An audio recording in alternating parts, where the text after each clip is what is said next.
질문 세 분씩 돌아가면서 받겠습니다. 이쪽부터 처음 오신 기자님 먼저. 예, 본부장님 안녕하세요. 조선일보 허상우입니다.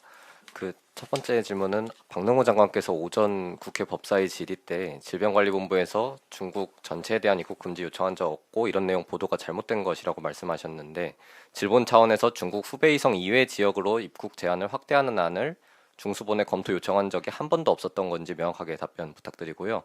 두 번째는 명지병원에서 돌아가신 몽골인 고인께서는 신부전, 간부전 같은 질환이 악화돼서 사망하신 후에 이제 코로나 검사하신 건데 왜 사인이 코로나로 분류가 되는지 궁금합니다.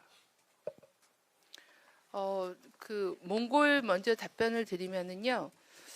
몽골 환자분의 경우에는 현재 사망 원인이 정리가 되어 있지는 않습니다. 왜 그러냐면 이분이 원래 간 경화나 간 질환이 있으셨기 때문에 사망 원인이 코로나19로 인한 건지 아니면 기저질환으로 인해서 사망하신 건지에 대해서 의무기록 조사나 아니면 다른 세부 검토를 통해서 사망 원인에 대한 조사는 진행할 예정이고요. 지금은 코로나19 검사가 양성이 나왔기 때문에 관련 사망으로 통계는 정리를 했습니다. 그 부분은 사인이 분류가 되면 그 부분에 대해서는 다시 최종 통계에서는 정리가 될 상황입니다. 이분은 저희가 받은 자료에 의하면 토열이나 다른 증상이 있었기 때문에 가지고 계셨던 간 질환이나 이런 걸로 인한 그런 사망으로 보이긴 하지만 의료 전문가들께서 전문적으로 사례 리뷰를 하고 아마 중앙임상위원회 등에서 판단을 해서 정리를 해서 말씀을 드리도록 하겠습니다. 중국 전면 입국에 대해서는 이거는 저희가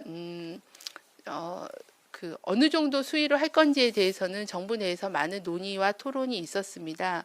저희 질병관리본부 입장에서는 가장 고위험 지역인 후베이성을 1차 하자라는 그런 건의를 드렸고, 그리고 중국에서 춘절 이후에 다른 지역으로, 그러니까 처음에는 대부분이 우한을 둘러싼 후베이성에서의 발생이 있었기 때문에 그 부분에 대해서 우선적으로 조치를 시행을 한 거고요. 그 이후에는 후베이성 이외의 지역으로 확산이 되면서 좀 더 발생이 많은 주변의 여러 성에 대한 그런 발생 상황을 모니터링을 했고 2단계로 확대할 수 있는 그런 안에 대해서는 계속 위험 분석과 정부 내에서 논의는 진행을 하였습니다. 근데 전면 입국에 대한 부분들은 조금 입장이 다를 수 있을 것 같습니다. 왜 그러냐면 계속 말씀드린 것처럼 전면 입국을 하더라도 내국인 입국자 중에 반 정도는 내국인이기 때문에 그 내국인에 대한 그런 위험이나 유입에 대한 부분들까지는 차단하는 데는 한계는 있을 수 있다고 생각을 하였습니다. 그래서 이 부분은 정부 내에서 많은 논의와 검토를 거쳐서 의사결정이 된 부분이라는 말씀드리겠습니다. 네. 다음 기자님. 위원님 고생 많으십니다. 대덕내십니다. 최근에 이제 국무총리를 본부장으로 하는 중앙재난안전대책본부가 나왔죠. 그래서 부처 간 협력은 어느 정도 진행되고 있고 그 본부에서 과학자나 관련 전문가의 의견이 실질적으로 지금 어느 정도 영향을 미치고 있는지 좀 말씀 부탁드리고요. 그리고 코로나 이제 1000명 단위로 오면서 국내외 이제 과학계에서 앞으로 의심 환자 더 늘어날 수 있다라는 분석 이어지고 있는데 이렇게 되면 대량으로 의심 환자를 좀 신속하게 진단해서 경증이냐 중증이냐를 잘 구분을 해서 이걸 격리시킬지 자가격리시킬지를 해야 되잖아요.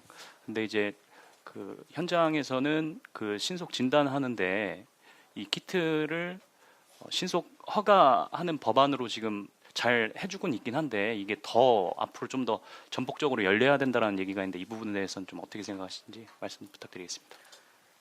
네, 저희가 이제 국무총리 주재로 중대본이 가동이 됐고 또 총리께서 이제 대구에서 직접 현장 지휘를 하시고 오늘 아침에도 관계부처, 지자체, 단체장들과 관계부처 장관님이 참석하는 그런 중대본 회의를 진행해서 부처와 그리고 지자체의 협력에 대한 논의를 진행을 하고 있습니다. 이 부분에 대해서는 이제 질병관리본부가 현황에 대한 분석을 진행하고 있고 또 그런 부분에 대한 현황과 위험평가와 전략 방향에 대해서는 제시를 하고 있습니다. 대부분의 이제 논의는 각 부처가 시행하는 그런 대응 방안에 대한 부분들이 주로 많이 논의가 되고 있고요. 또 이 조직하고는 또 이제 별로 별개로 여러 학술단체들 간의 어떤 범대위라고 하는 그런 여러 전문가 집단들 간의 위원회나 이런 부분들도 가동을 해서 의견을 충분히 듣고 있는 그런 상황입니다. 그리고 의심 환자 증가에 대해서는 이제 장기전에도 대비해야 된다라는 말씀을 드리면서 가장 필요한 그 R&D 영역이 검사법을 좀 더 개선하고 신속 진단할 수 있는 거, 그다음에 혈청 검사 같은 걸 통해서 뭐 무증상 감염자나 전체 면역도를 평가할 수 있는 그런 진단법 개선이 필요한 상황입니다. 현재 시장에도 그 신속 진단 키트, 인플루엔자 키트 같은 그런 신속 진단 키트가 나와 있는 제품들이 있습니다. 그래서 이 부분에 대해서도 식약처하고 같이 검토해서 쓰고 그 허가에 대한 거는 검토를 하고 있는데요. 제일 중요한 거는 이게 정확성과 유효성에 대한 부분을 봐야 되는 그런 상황이기 때문에 그게 검증되지 않은 제품을 현장에서 쓰기는 어렵습니다. 그래서 그런 검증, 정확성에 대한 검증이 통과가 되면 그런 거에 대해서도 순차적으로 허가해서 신속하게 현장 대응할 수 있도록 그렇게 하겠습니다. 또한 이런 부분에 대한 R&D 지원 계획도 가지고 있습니다. 네. 네. 그럼 세 번째 기자님.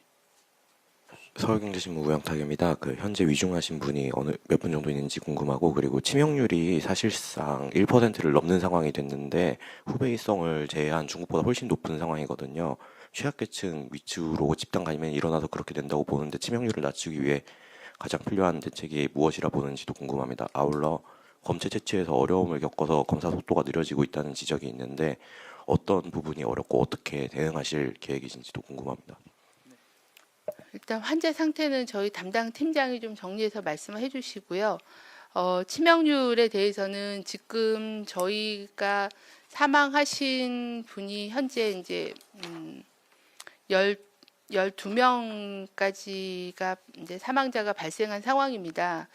이 중에는 이제 경주 케이스라거나 아까 말한 몽골인 같은 경우는 사망 원인에 대한 재판단이 필요한 상황이고 잠정 통계로는 집계가 되어 있는 상황이고요. 두 분을 뺀다고 하면 10분 정도로 따지면 청도에 있는 대남병원에서 사망하신 분이 아쉽게 7분이십니다. 그래서 이 부분에 대해서는 아마 중앙임상위원회도 3시에 브리핑을 준비하고 계신 걸로 알고 있고 어떤 그 병원의 특성과 이 환자분들이 오랜 시간 입원하셨고 또 밀폐된 환경에서 장기간 노출되신 그런 부분들이 좀 가만히 돼서 봐야 되고 이거는 되게 안타까운 일이라고 생각합니다. 그래서 이 치명률을 낮추기 위해서 중요한 거는 환자를 좀 조기에 발견해서 이렇게 진행된 이후에 치료가 들어가는 게 아니라 조기부터 엄격하게 중증도 분류를 해서 이런 중환이 되실 수 있는 가능성이 있으신 분들은 중환자 치료가 가능한 그런 병원으로 이렇게 옮겨서 제대로 된 치료를 하게끔 의료 전달 체계를 빨리 갖추는 부분이 필요한 상황입니다. 그래서 오늘 중수본이 발표한 것처럼 그런 중증도를 신속하게 분류해서 상급종합병원, 국가지정격리병원, 전담병원 이런 그 중증도에 따른 환자의 분류와 중증 환자를 집중 치료할 수 있게끔 그런 장비와 의료진을 확보하는 거가 가장 중요한 대책이라고 생각을 합니다. 검체 채취에 대해서는 저희가 이게 신종 바이러스다 보니까 검체 채취를 할 때 개인 보호구를 착용하고 검체를 채취하게 됩니다. 그래서 이제 그런 그 개인 보호구의 수준이나 아니면은 그 검체 채취하는 장소에서의 제약이 있는 상황이어서 이제 그 부분에 대해서는 시설에 대한 부분과 인력에 대한 부분들을 지금 최대한 동원하고 있습니다. 중수본에서. 그래서 그런 부분들이 조금 보완되면 속도가 좀 더 빨라지면서 많은 부분을 할 수 있을 것 같습니다. 다만 저희가 볼 때는 저희가 인플루엔자 유행이 되더라도 모든 사람이 다 검사를 하지는 않습니다.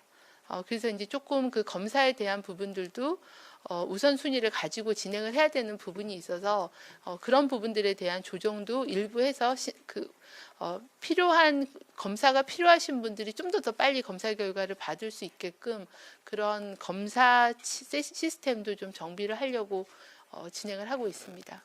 예, 환자 상태에 대해서 곽진 역학조사 1팀장이 설명드리겠습니다. 네, 지금 이제 입원 치료 중이신 그 확진 환자분들의 임상 상태, 중증도 상태를 물으셨는데요.